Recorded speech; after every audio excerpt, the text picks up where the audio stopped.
We're live from Television Centre, which was sold by the BBC in 2012 to developers, and right now is a massive building site.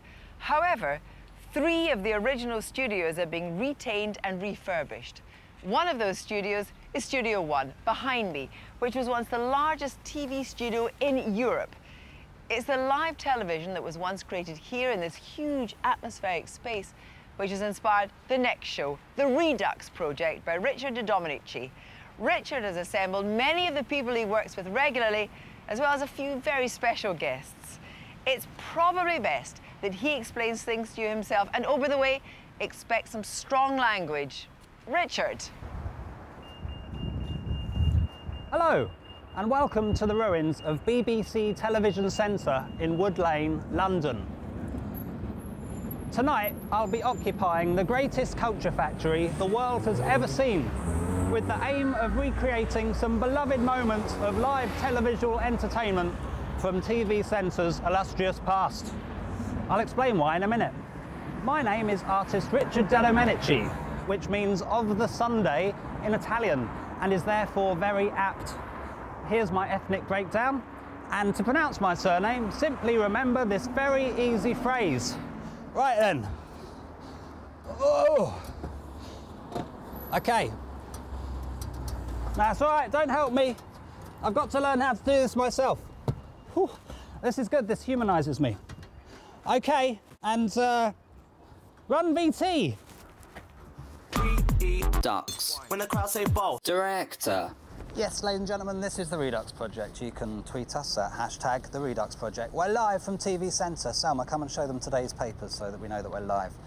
And over the next 29 minutes, we'll be attempting to recreate some classic clips from the BBC archives in the exact locations where the originals took place, a process I call reduxing. The Redux project started by accident 2 years ago when my low-budget recreation of scenes from a Bangkok rom-com received better reviews than the original. I tried another Redux in Glasgow and the same thing happened. Since then I've made more than 40 Reduxes all around the world, with the ultimate intention of destabilising the Hollywood hegemony by making cheap versions of derivative blockbusters.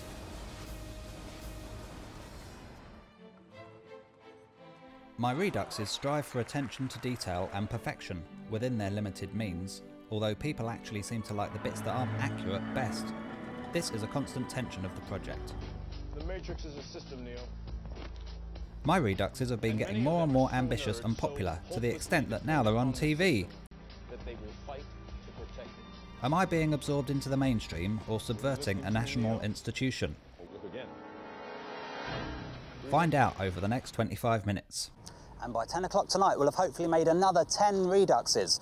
I've never tried to Redux live before, so this is all a bit experimental. Anything could happen. Let's try one and see how it goes.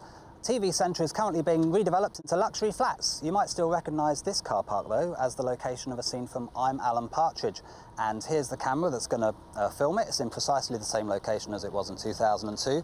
And this is quite an easy one, so let's put the original clip on the left-hand side of the screen, and let's put us on the right. And action! What did Tony Hare see put past Partridge painted on the car? Good. That was quite good. Can I see what that looks like? Yeah, that's not bad. Do you mind trying it a couple more times? A bit faster and try and come around a bit further. Sure thing. Brilliant, nice one, thank you. Now, all the other clips we'll be reduxing tonight are from live, non-scripted, non-dramatic television. This is partially so we don't have to pay repeat fees to the actors and scriptwriters. If we did, then we wouldn't be able to afford our big finale in 18 minutes, everybody. But also because live, unscripted television is more exciting because things can go wrong. Like the artist studio that I've just been evicted from, Television Centre is currently being transformed into luxury properties. The BBC sold the 14-acre site for £200 million, and an Anglo-Canadian-Japanese consortium is currently busy transforming it into 950 apartments, townhouses and penthouses, starting at £650,000 for a one-bedroom flat and rising to £7 million for a top-floor penthouse. About 15% of these will be affordable homes in a separate building to be constructed later on, and priced at only 25% of the market rate. It's the artist's fault though, isn't it? They move into dilapidated areas, start using spaces creatively, and soon commercial interests are attracted to this perceived edginess. Rents go up, artists have to move out, and before you know it, you're surrounded by exotic-sounding three-syllable restaurant franchises with lots of A's in them. I'm trying to counter this problem by releasing a record this Christmas to raise awareness of the plight of British performance artists.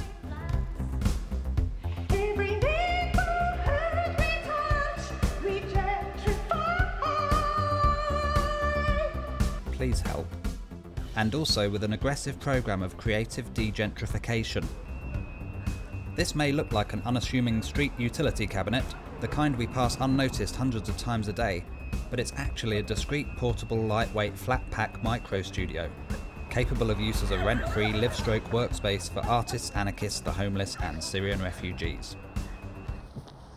And I've already distributed hundreds of these around London. Do let me know if you want one. It may not look like much now, but in 1963, TV Centre was the white heat of technology, the largest, most modern and well-equipped TV studio complex in the world. And to show it off to all, the BBC hosted the Eurovision Song Contest. The UK didn't actually win the previous year, France did, but were unable to host in 1963 due to financial shortcomings. The BBC hired a helicopter to show off the soon-to-be iconic architecture of TV Centre. Here are a couple of classic BBC moments shot in the Rotunda which we're unable to redux tonight due to ongoing construction work.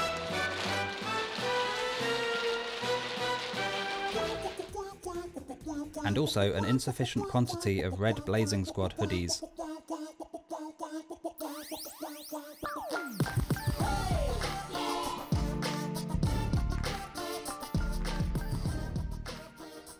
And we're now approaching the king doors of Studio 1 of the former BBC Television Centre in London. And as you can see, it's a hive of activity in here, ladies and gentlemen. Excuse me, Richard, Hi, what Selma. do you think of this Dobby impression? You must not hurt Harry Potter. Yeah, that was brilliant, but that wasn't actually filmed here, so no. What was filmed here, though, in Studio 1, was the winning song of Eurovision 1963, performed by Denmark. Now, it's against BBC guidelines to broadcast in monochrome, so today we painted our performers black and white, but not in a racist way. 5, 4, 3, 2, 1, action!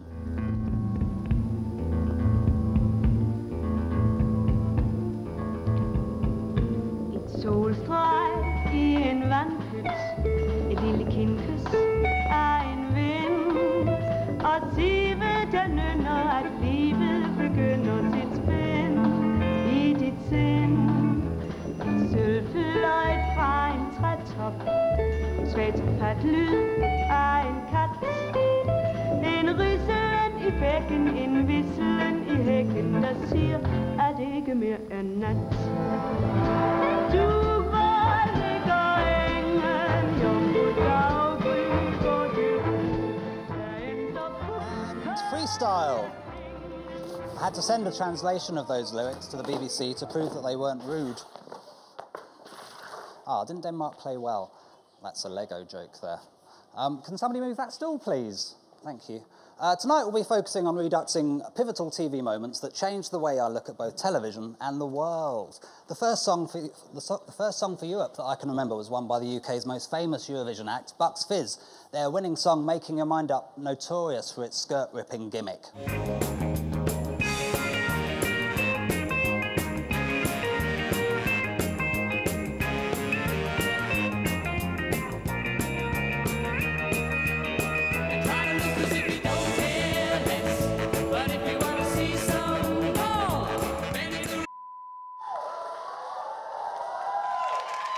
Sorry about that, ladies and gentlemen. We seem to have been infiltrated by some radical feminists. But we're back with the Redux project, our attempt to restage 10 classic moments of BBC Light entertainment in 27 minutes. And it's organised chaos behind me. I hope you like this set. It's designed to revolve, but also evolve. And that's a very expensive Alan Partridge joke there, if you've seen episode 1. Following the success of Fux Bizz, other Eurovision acts introduced prop-based gimmicks into their performances. Such as 1983 UK finalist Sweet Dreams, who, during a stool high kick, got rather tangled up in their microphone cables, but made an excellent recovery and temporarily endeared themselves to the nation. Well, tonight, ladies and gentlemen, we're going to avoid such technical calamity by using the marvel of radio mics. Ladies and gentlemen, introducing Sweet Dreams.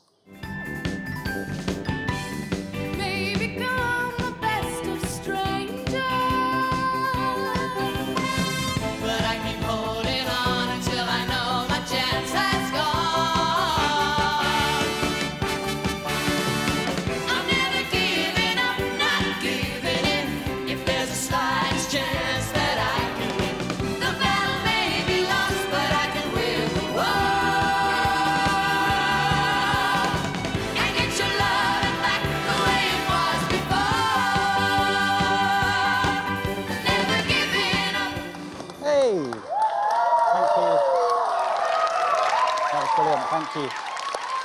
Judges, what did you make of that? 3 12s, amazing, that's great. We've changed history, ladies and gentlemen. Selma. Yes, boss? Selma's my runner. Selma, age that clip and replace it with the original tape in the archives for me, yeah? Yes, boss. Great. I haven't always made Reduxes, you know. Although I do have a long history of impersonation. Here I am impersonating a piece of unattended baggage. I like to work in grey areas. This particular one is outside the US Embassy in Berlin. I strive to create the kind of uncertainty that leads to possibility, and this performance caused so much uncertainty that the police confiscated my torch. I'm also the inventor of a new sport called the Swivelympics. The current world record is 48.5 spins in one self-propelled push. 7.5 is good. That's a good start. 49.50. Woo! Sorry, a bit dizzy. Easy to play, tricky to master. 12 minutes until the grand finale, everybody.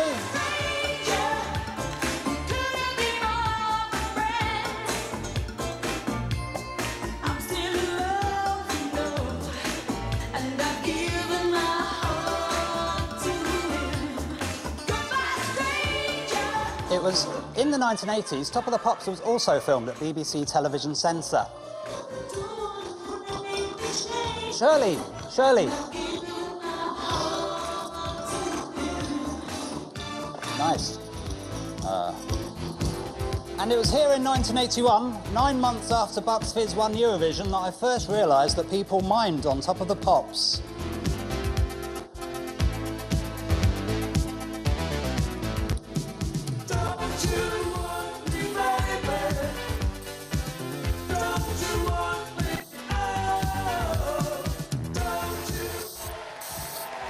The realisation that some elements of TV were artificial was initially upsetting and confusing, but ultimately liberating. 8 years after the Human League, I realised that these institutional facades, even celebrity itself, could be skewered by a single viewer. In April 1989, platinum-selling pop group 5 Star made an infamous appearance on Saturday morning children's show Going Live. During a phone-in with Sarah Green, a young man called Elliot swore at them live on television. OK, Elliot, what's your question? I'd like to ask 5 Star where they're so fucking crap, they're fucking... Thanks very much, Elliot. This clip represents the potential of live TV to bring about revolutionary change. After their appearance on Going Live, everything went a bit downhill for 5 Star. Their next single, With Every Heartbeat, missed the top 40. A greatest hits collection was released but peaked at a lowly number 53 on the UK album charts, and amid reports of bankruptcy, the family were forced to move from Berkshire to Hertfordshire. And you can't fall from grace much more than having to move from Berkshire to Hertfordshire. Yeah. No, I'm allowed to say that. I live in Hertfordshire.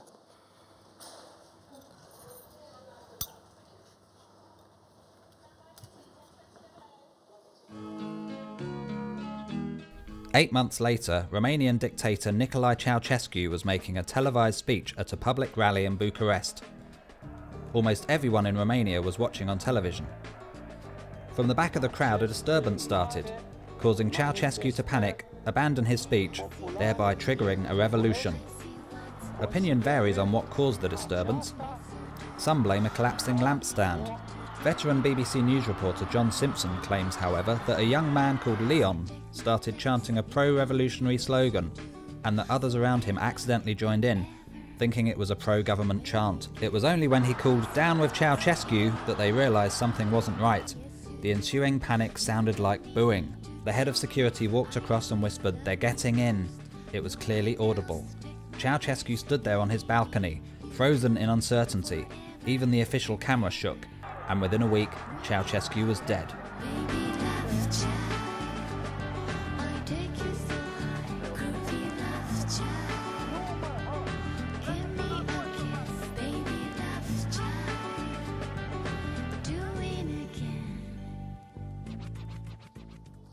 Leon, my theory is that you were motivated to act after seeing what happened to 5 Star on Going Live months earlier. Is this true? Yes, I read about it in Smash Hits. Wow. Good. Thank you for liberating my country. Oh, Sarah Green. Hello. Sorry if I've just blown your mind, ladies and gentlemen. Here are some kittens.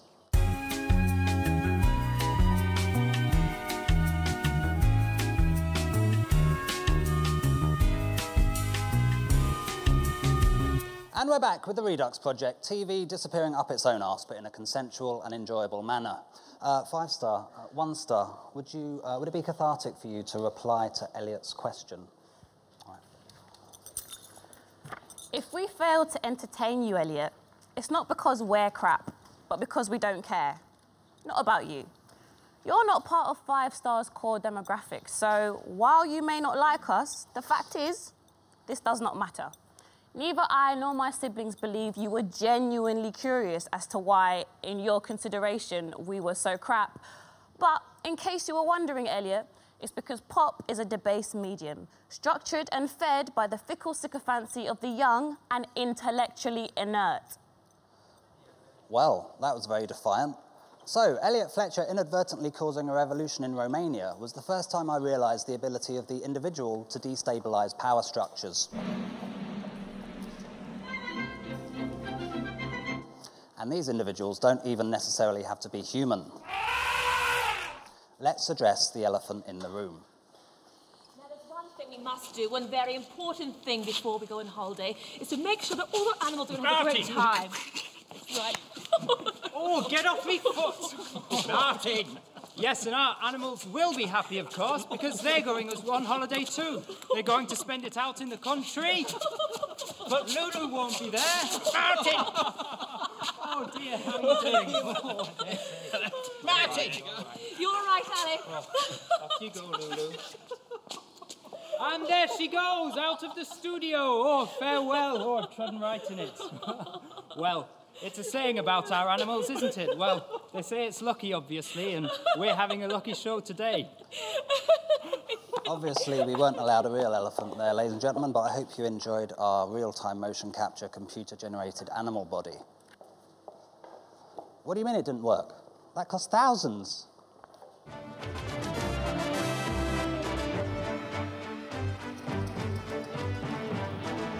The 6 o'clock news from the BBC with Sue Lawley and Nicholas Witchell. Good evening. The headlines at 6 o'clock. In the House of Lords, a vote is taking place now on a challenge to the poll tax. We'll be going over to the House of Lords for the results. And repairing the roads. Why the cones signal a lot more chaos this summer.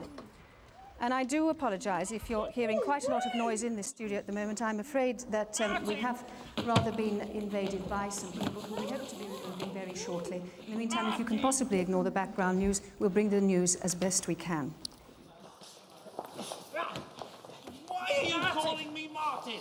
Because you're Martin Lewis. No, I'm not. I'm Nicholas Witchell. Does that happen to you a lot? Yes. I also have a theory that that elephant Lulu was responsible for the desecration of the Blue Peter Garden in 1983. Possibly with Sweet Dreams upset about the failure of their follow-up single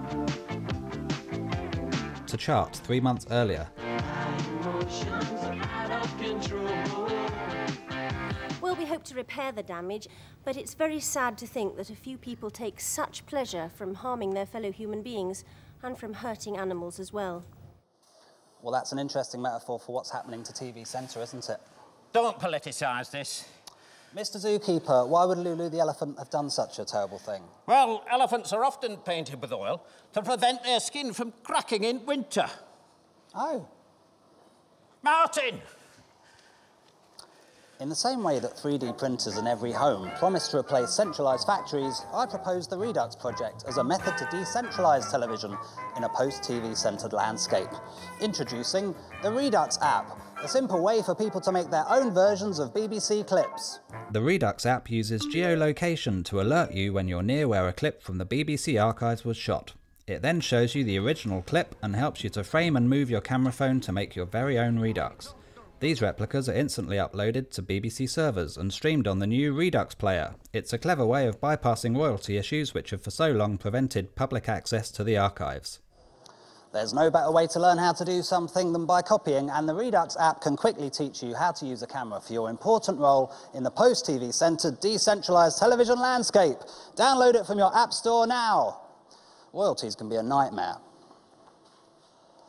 I've recently been writing lyrics to popular instrumental TV theme tunes in the hope that I can recoup 50% of the songwriting back royalties, the same way that Star Trek creator Gene Roddenberry did in the 1960s to legally relieve the composer out of half of his repeat fees. Sadly, I can't afford to sing these Star Trek lyrics to you tonight, otherwise we won't be able to afford our big finale happening in 2 minutes, ladies and gentlemen.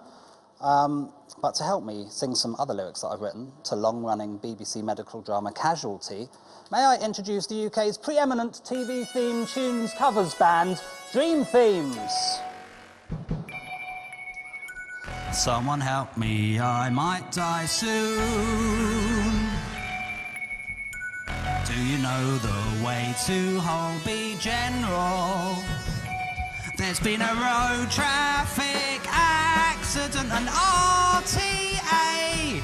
They're in a nasty way and they'll be here in 15 minutes. The people that work here are good people, they do their best, but they're so tired and they're all having a feast. I'm sure you'll agree that really shows off my full vocal range. Here's a cheque for your Casualty back royalties, you're owed. Sorry for the delay in processing this payment. Thank you, BBC lawyer. That's lovely. Oh, all right. In that case, I've written some more lyrics. How about The Archers? Ambridge is the place to go if you're agricultural. Ambridge has some way to go to be multicultural. They are mainly white, and I suppose that's right in that demographic. Let's hope that the bypass brings more varied human traffic. I don't think you're following proper procedures. Oh, that's all right. I'll have that anyway. Oh, no? All right, thank you. The Review Show? Every Friday on the box, talking culture with some boffs. You'll find us there, doing the Kirsty walk. It wasn't funny the first time, Richard. All right. I thought it'd be a compliment. OK, I've thought of one more.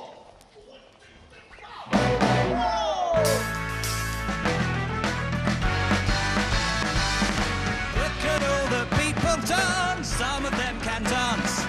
As the series progresses, more of them can dance.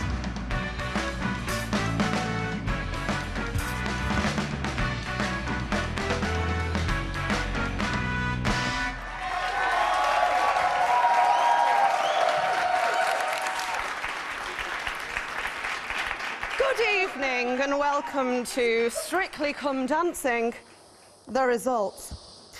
Now, some of you have been tweeting to say you don't believe that Richard's show is actually still live because it's so technically audacious. So, to prove that it's not a pre-record, we're going to end with the opening number from tonight's Strictly Results show, a song called King by the band Years and Years, that was just broadcast on BBC4 less than 90 minutes ago.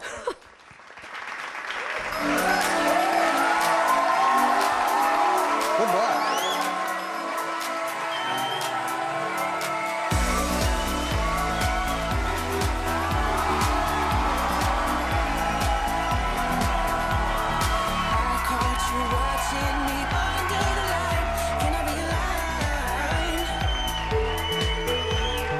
They say it's easy to leave you behind.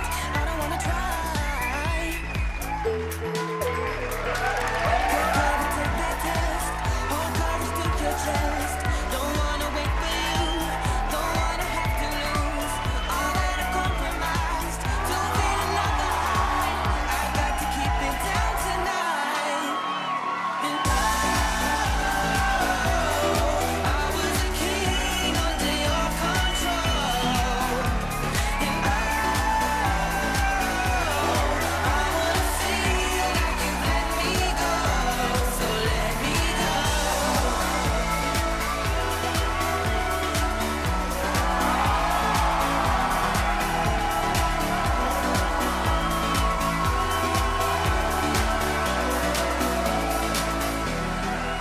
And a big thank you to everyone that's already downloaded and testing out the Redux app that we launched early on in the show. The switchboards have been inundated with your remakes of old clips from the archive. Our favourite so far is this one by Jackson and Mason from Sydney. But if you could please stop sending them in, they rather do seem to be overloading our systems. Selma, put that fire out. Is that the... I think that might be the fire alarm, ladies and gentlemen. Is this a drill? No, it's not a drill. Sorry about this, everybody. Just stay there a minute. Could you open the king doors for me, please? Thank you. We're going to have to evacuate, everybody. Everybody, could you please evacuate calmly and quickly out to the muster point, which is behind the drama block? Quiet, quickly. No, not that quickly. A little bit. All right. Sorry about this, ladies and gentlemen. We're going to have to evacuate Studio 1. I hope this has all worked. I hope what we've tried to do has been visible.